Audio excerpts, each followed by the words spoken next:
Welcome to Moment of Clarity. Thanks for joining me. I have a huge guest for you today, Judah Friedlander. If you don't know him, amazing stand-up comedian, also an amazing actor. He was incredible in the movie American Splendor, but you maybe know him best for his role on 30 Rock, another excellent TV show with a billion fans across the world. So I knew him when I lived in New York, both stand-up comics, but he's not just the hardest working man in stand-up comedy. He's one of the best, one of the most prolific, always just getting out pre-pandemic, getting out there and riffing it and mixing it up with the audience. And as Independent Left.News just commented, he's also the world champion. Many people don't know that. He's very modest about that. Doesn't like to mention it to many people, but also the world champion. So he should be joining us in a minute. And I got a lot of good questions for him. Feel free to put comments for Judah in the comment section, and I hope to get to a couple of those while I have him on here for you. But yeah, that's gonna be a fun conversation. Right now in Congress, I haven't checked whether they have approved her yet, but Neera Tanden was up for approval for the Biden administration. Neera Tanden, one of the biggest liberal shit stains there are. No, I guess there is. But anyway, what's interesting about Neera Tanden is, besides being just straight up neoliberal garbage, she spends, I'd say, 97% of her life going after progressives on Twitter. Like finding people who are actually left-wing, unlike her, who actually stand against war, who actually stand against Israel's destruction of Palestine and shooting children across the border, unarmed children, who actually stand against that kind of thing. She hunts them down on Twitter and goes all in attacking them. And so Biden's selection, whether Neera Tanden gets approved or not, I think she will get approved, but just the fact that Biden put her up as someone he wants in his administration is just a straight up sign to anyone who dare be actually progressive, who dare be actually left wing. It's a giant sign to them. Just, hey, I got an idea. Go fuck yourself. That's what the Biden administration was saying when they put Neera Tanden up. Just a complete piece of garbage. Anyway, that aside, I also wanted to talk for a minute about what Biden's been doing with the climate change, to deal with climate change. Many people have a lot of high hopes for the Biden administration to finally deal with climate change.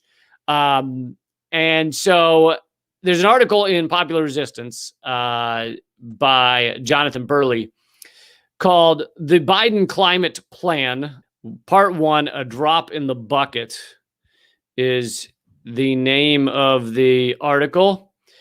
And it goes through what Biden's been up to so far. And many people have been heavily applauding this, what his administration has done, right? He's one of the big ones was stop the Keystone XL, right?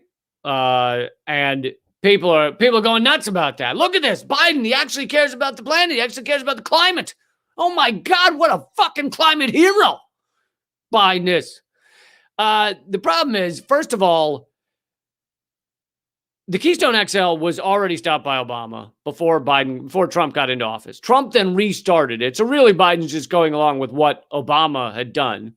But on top of that, the Keystone XL was designed to carry a very costly type of fuel that probably would not have been profitable anymore anyway, considering where fuel markets are going.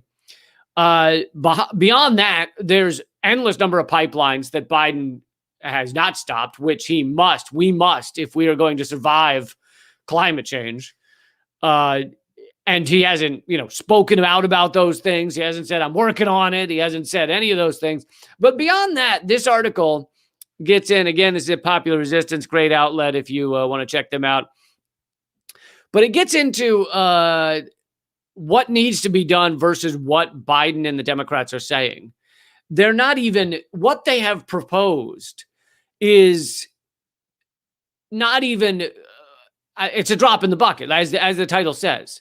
The Democrats are not even proposing, forget getting it passed. They're not even proposing things that would allow us to survive the next 20 years.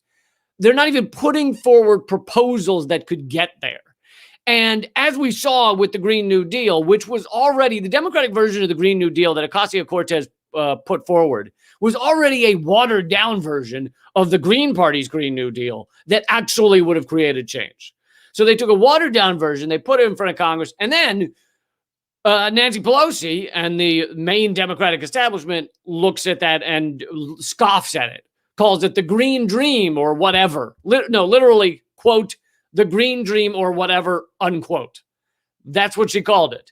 Because her point was, by saying that, is we don't give a shit. We don't know or care what this Green New Deal says, and we're not going to do it. Because that is what the Democrats are. And so what Biden's put forward in terms of dealing with the climate is basically nothing.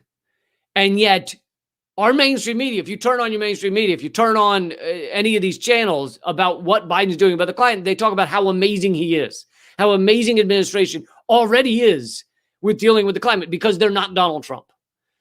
But if they're not going to actually put forward policies that could actually somehow get us to a future that's livable, that's sustainable, that isn't on fire, if they're not going to do that, then how can we run around talking about them like they're heroes?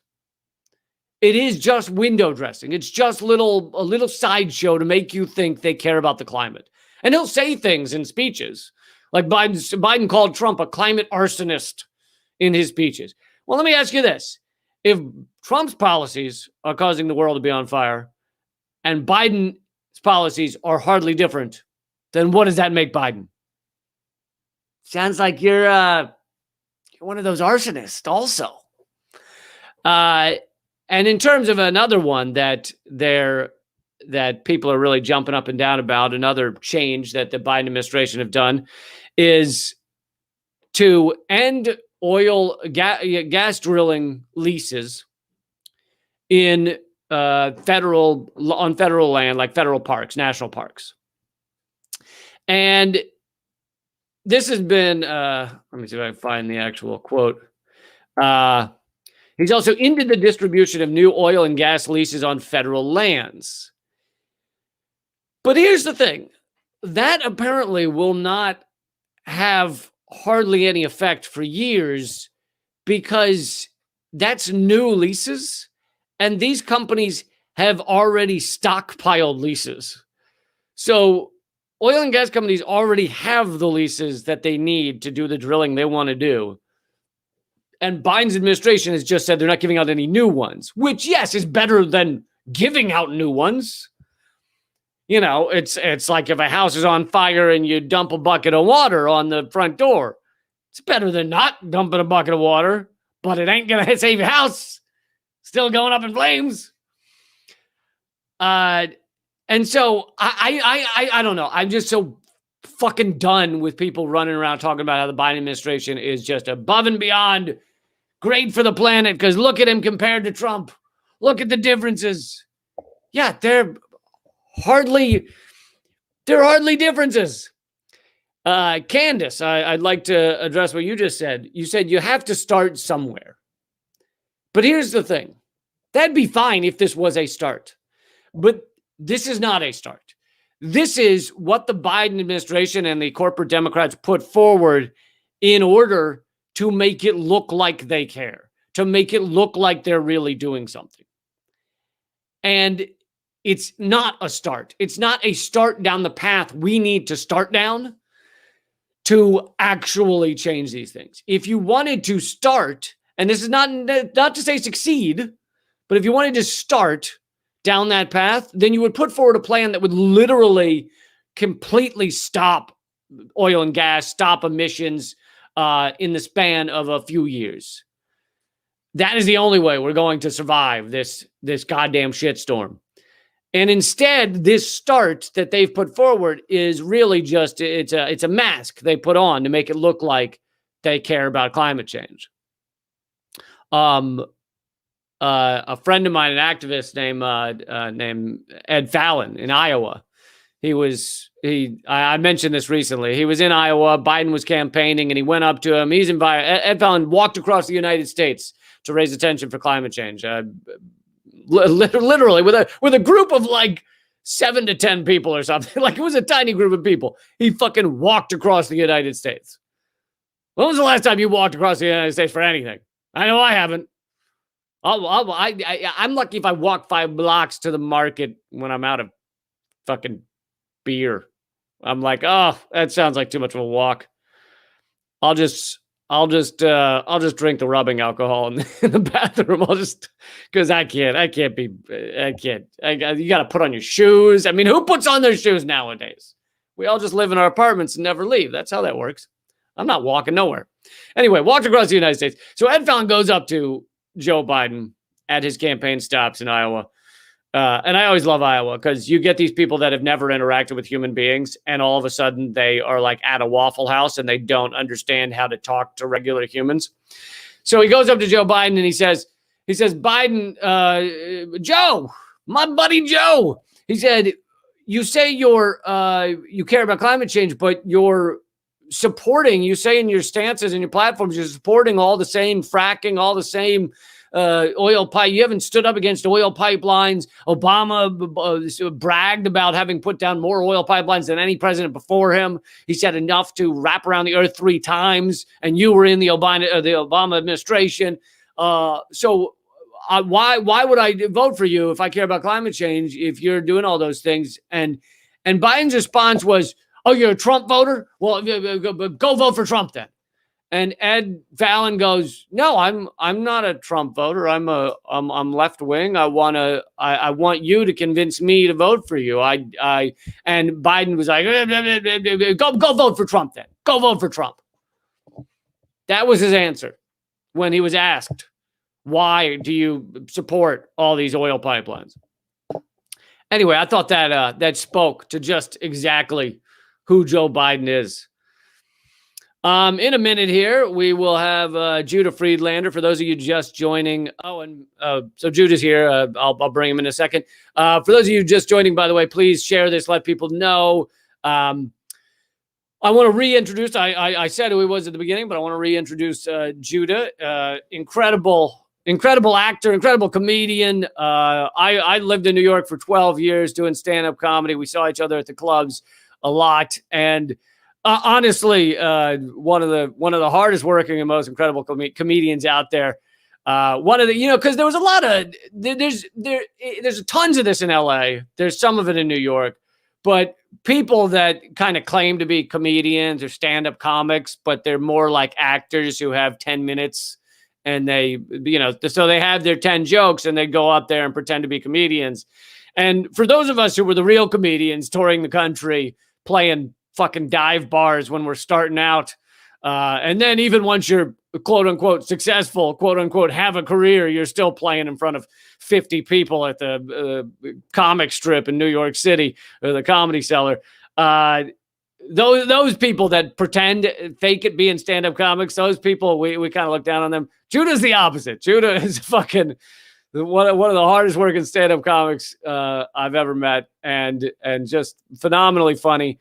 And anyway, I know I'm seeing from the comments, many of you are fans, so I'm going to go ahead and bring him on. Yo. What's up, Lee? How's it going, man? Good to see you. Thanks for Lee Camp, everybody. American. Good to see you, dude. You're enjoying the How are you? Is my audio working? I don't even know. What's going on here? Now I hear you. I hear you. It works. What happened? I restarted my computer, but the feds banned me, dude. It's a miracle. Someone in the comment section was floored that someone with a cardboard background was having computer problems. Let me tell you something, Lee. The scientists are now saying that indoor air is the air that's not safe. So I'm on the streets. Oh, okay. Good. Outside, keeping safe. Okay. I recommend it to everybody. The government stay home. They should have said, no, stay the fuck outside. Okay. So even though the CIA has tried to interrupt our little discussion here, they have failed, and I'm glad to have you on. Glad to have you here. Just remember, Lee, a hero always comes back. Okay, so sure, they banned me there for a while, but I fucking recentered and beat them back down. So I'm here for the people. Now this is the new Morse code hat. I hadn't seen that one. Are you able to say the Morse code out loud? Yeah, it says world champion. It says world champion.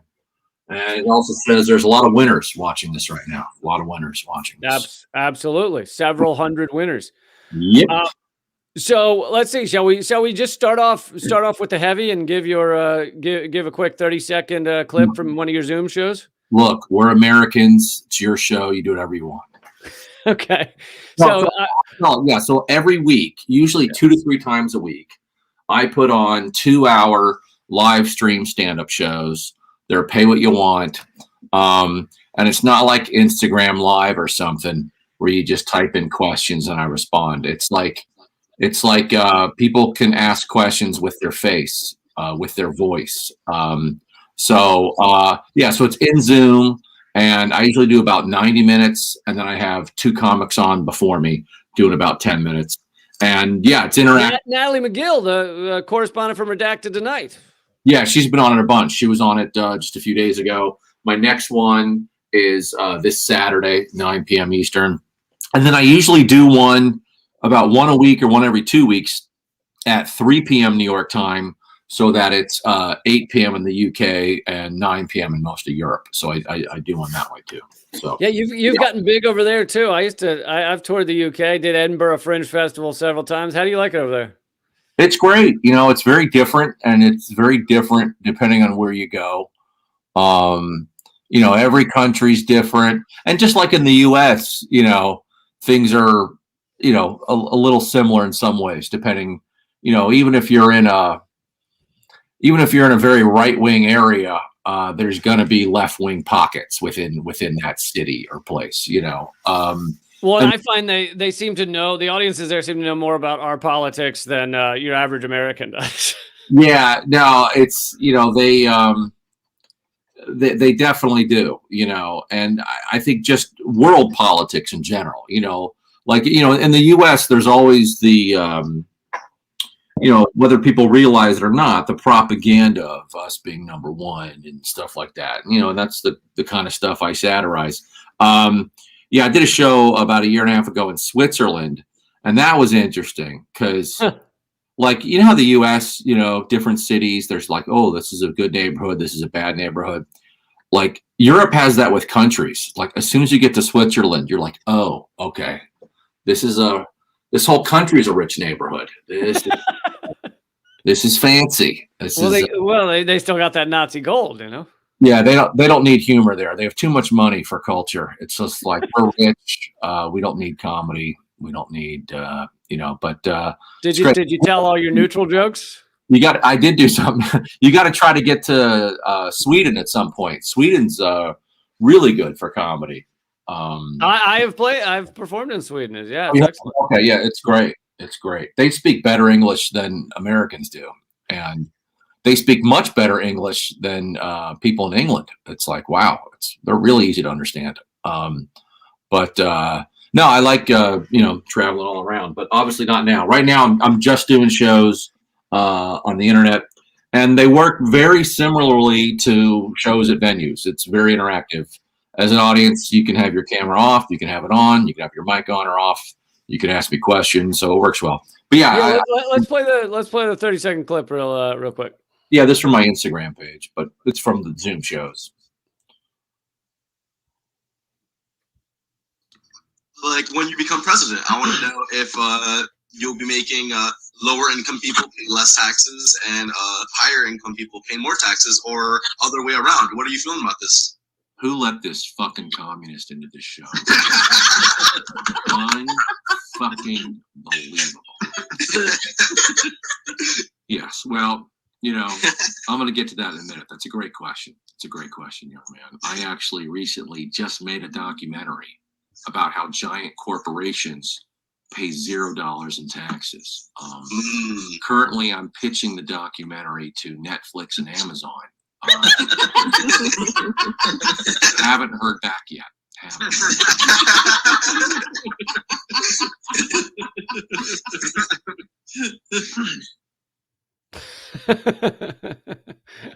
Well done, sir.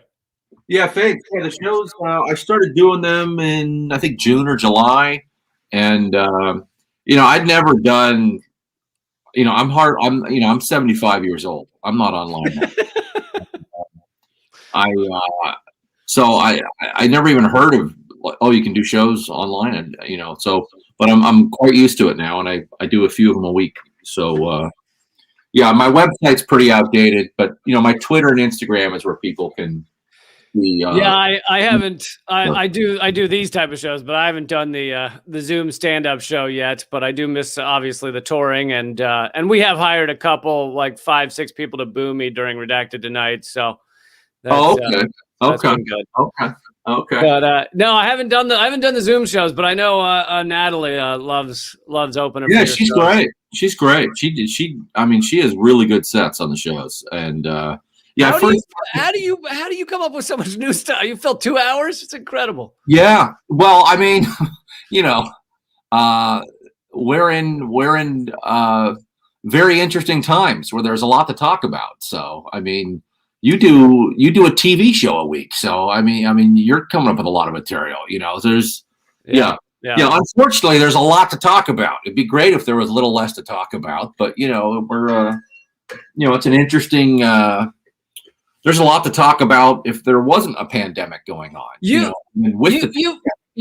always been into cultural commentary, as have I, examining our stuff. When we used to do shows, even before, you probably didn't know my name, but I was excited to be on shows with you in New York in my early days. And do you feel like your stuff's gotten more political? Well, it all depends on how you define the word political. Because that can have different meanings. Like some people view political comedy as, what did this politician say, and what should they say to that politician? I don't get into the politics of politics. I basically, through jokes, through crowd work, all within stand-up comedy, I do satire. I satirize, basically, government oppression of human rights, mostly in the U.S., but other countries also, it's definitely gotten more. I started stand-up in 1989, and when I first started, I did some political stuff, but it was more like this kind of stuff that you'd see on, a late night TV show thing, where it's sort of like zip bang bang, just kind of a superficial, not really getting to the core of humanity and human rights.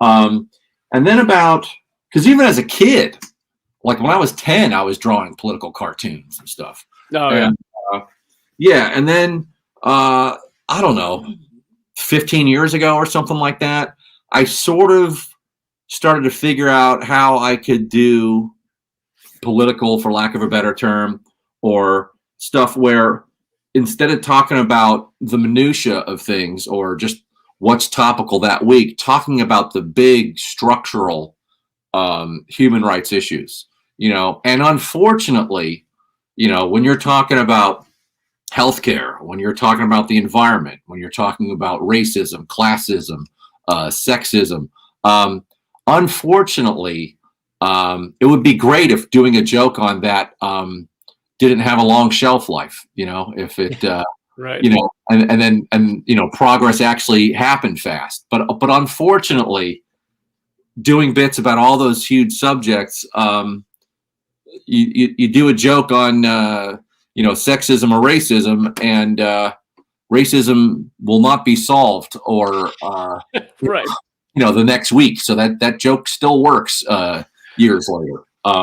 There's a lot of change the past few years, and it's good. I've actually had some jokes where like, oh, wow, I actually, that joke is actually now dated. So that's it sucks for doing the jokes, but for humanity, it's fucking great. So that's actually happened a couple times. That's right. I actually have to retire that joke now that now that like marijuana's been legalized in most places. I have right. Yeah. So it's, but they're still joke. always there, and there's always new things, and even with marijuana, it's like you got to look at like, okay, well, why has it gotten legalized? It's because the big people who were making the cigarette money or other money have figured out a way to get their hands on this, so it's, right. Yeah, so it's stuff I'm always, I think fighting for human rights is something that, it's just a nonstop fight. You always got to be fighting for it. I think naturally governments are meant to oppress, Right. Well, you've got some of the most amazing like political lines, because often there's like 3 words and somehow you're able to cut to the quick. Thanks, thanks.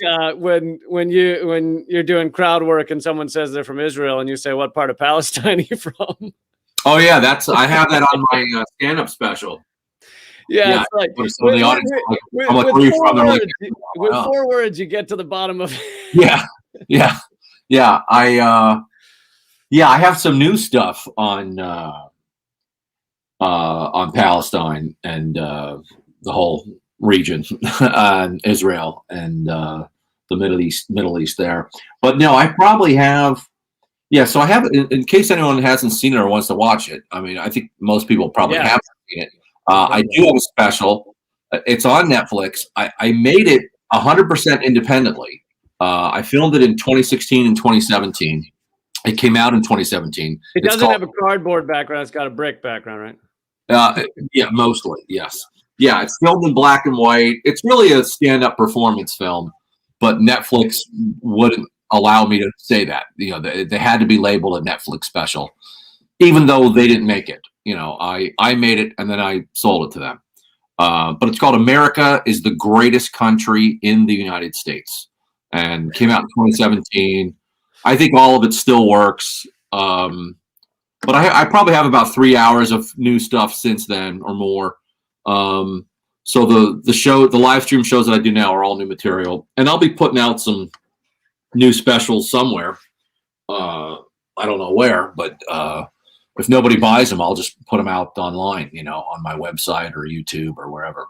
But I'll be putting out a few more this year. So what hobbies have you picked up now that you're not in airports every day?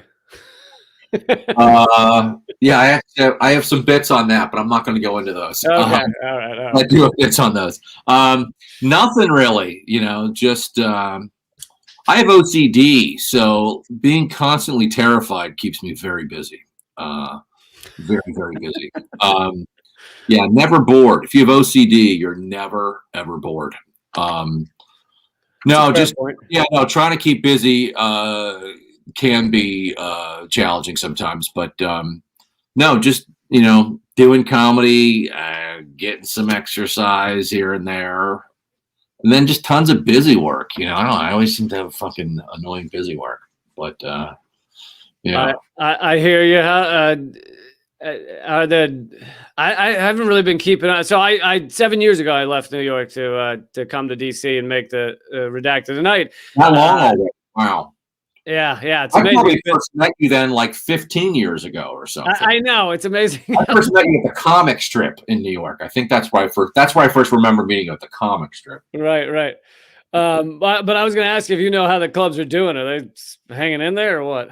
Well, I think I think they're all struggling really hard. I think a fair amount of them have gotten some kind of government support, but it always,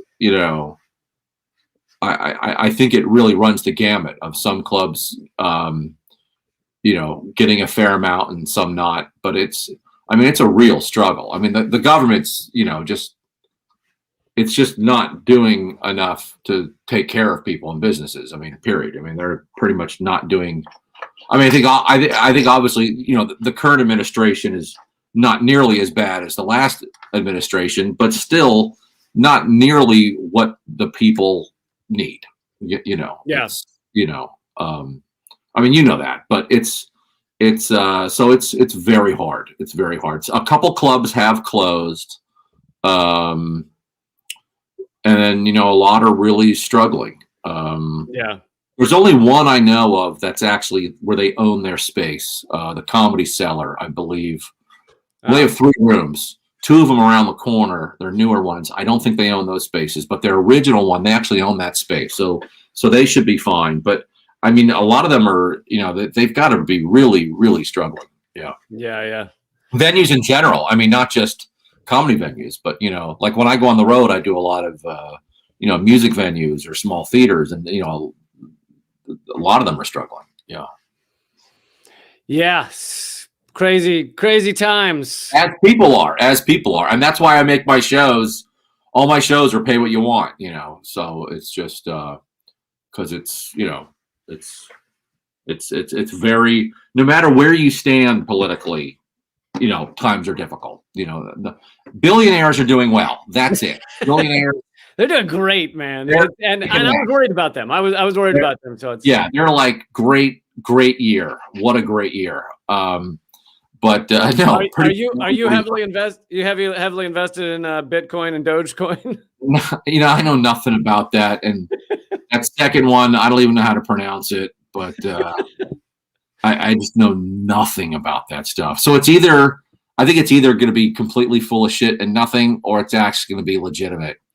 I remember being a kid in like the early 80s, and there were some nerdier kids who'd be at home like playing on computers. I'd be playing outside on the street all day. I'm like, what the hell are they doing? What's a computer? What idiots? And I never saw computers coming to like take over. Never saw it. Yeah, no, I can understand some of these things, but I'm terrible at predicting what's going to become big. I mean, I remember when like Twitter started, and I was like, you got to be fucking kidding me. Who gives a shit what you say in one sentence? Okay. Yeah, I know. Yeah, people ask me that. Yeah, there's 2 things where people are like the predicting thing and then the debate me thing. And I'm like, I'm a comedian. I'm not a serious debater. That's not what I fucking do, and I'm not someone who predicts the future. That's not what I do, So I don't know. I mean, you can always guess, but right. To me, it's always like, as far as predicting things, you're like, all right, what's the scam going to be? What's it going to be? It's like, how are things are going to be fucked up. Exactly. How are they going to do it? Yeah. Yeah. What's their new method this time going to be? I mean, often how exactly are they, like when we first found out, Google has this new Gmail thing and it's free. Well, let's think about why it's free. Right. Yeah. Cause you were always like, wow, how do they make any money? And it never occurred to me how they make their money, but I still don't fucking know. It's you're the product. They sell all your data, right? All your data. Yeah. It's crazy. Yeah, that never occurred to me. Yeah. All right, man. Well, I don't think we told them how to find out when the next Zoom show is or how to find it. Oh, yeah. So just go to my Twitter or Instagram. It's Judah World Champ, JUDAH World Champ. That's where it's most updated. I go on Facebook about once every 2 years. So maybe on an outside chance, you'll catch something there. The website, judahfriedlander.com. Tomorrow, I'm doing a show at 9 p.m. Eastern. But I'm not producing this show. It's actually a cool venue in LA called Dynasty Typewriter is producing this one. And that one is $5 or $10. But all my shows, and my next one is Saturday night, are pay what you want, starting at $1. So you can pay $1, see a 2-hour show. And if you haven't seen it, the stand-up special is America is the Greatest Country in the United States on Netflix. And so thanks, man. Good to see you. Oh, yeah, I'm glad to get this chat. It's good to see you again, and keep doing all the awesome work. I really appreciate it. Love it. You know it, buddy. Be safe. Stay sexy. Talk to you soon. All right. Thanks, everybody. Talk to you soon, man. Winners. All right, everybody. That was Judah Friedlander. Very funny man. Also, as he was talking about putting more political stuff into his comedy. So check out his comedy special on Netflix. And it's some brilliant work. And it's good to see some great comedians like him getting involved in what's going on in our world in a real direct way. So thanks a lot, Judah. All right, I'm going to wrap it up, but thanks for sticking with it. Thanks, even despite the sound problems at the beginning. Thanks for sticking in there. Please take a minute to share this. I do these videos every single weekday, except sometimes. And they're at leecamp.com. So even if you don't get the alert telling you to come here, check out leecamp.com, find the new stuff, and rockfin.com/leecamp, ROKFIN. Okay, guys, I'll talk to you soon. Keep fighting.